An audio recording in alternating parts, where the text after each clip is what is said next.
जिस भारत में 300 वर्ष पहले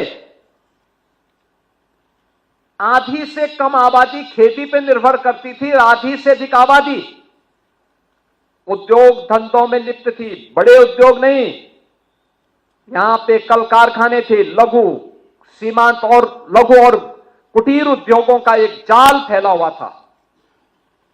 ये भारत की ताकत बनती थी। भारत को उत्पादक देश के रूप में, प्रोडक्शन के रूप में भारत का बेहतरीन उत्पादन दुनिया के मार्केट में छाता था। दुनिया का व्यापारी यहां आता था, यहां से लेके जाता था, यहां से व्यापारियों का काफला अपना सामान पहुंचाता था।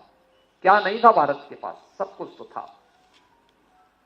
लेकिन जिन लोगों ने जाति के नाम पे बांटा, क्षेत्र के नाम पे बांटा, भाषा के नाम पर बांटा, तमाम बातों के आधार पर बांटा, और आज भी वे उसी विदेशी मानसिकता के साथ काम कर रहे हैं।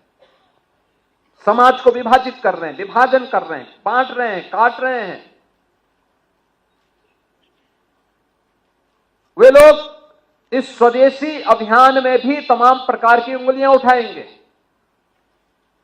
लेकिन प्रधानमंत्री जी का जो कहना है कि हम जो भी भारत के श्रमिकों के श्रम से बना हो, हमारे युवाओं की प्रतिभा से आगे बढ़ाओ, वह कोई भी उत्पादक जो भारत की धरती पर भारत के उद्यमी, भारत के व्यापारी, भारत के श्रमिक, भारत के युवा, इन सबके सामूहिक प्रयास से आया है, उस पूरे उत्पाद को स्वदेशी मान करके उसके लिए हमें एक एक व्यक्ति को तैयार करना है और उसी को खरीदने के लिए लोगों को कहना है।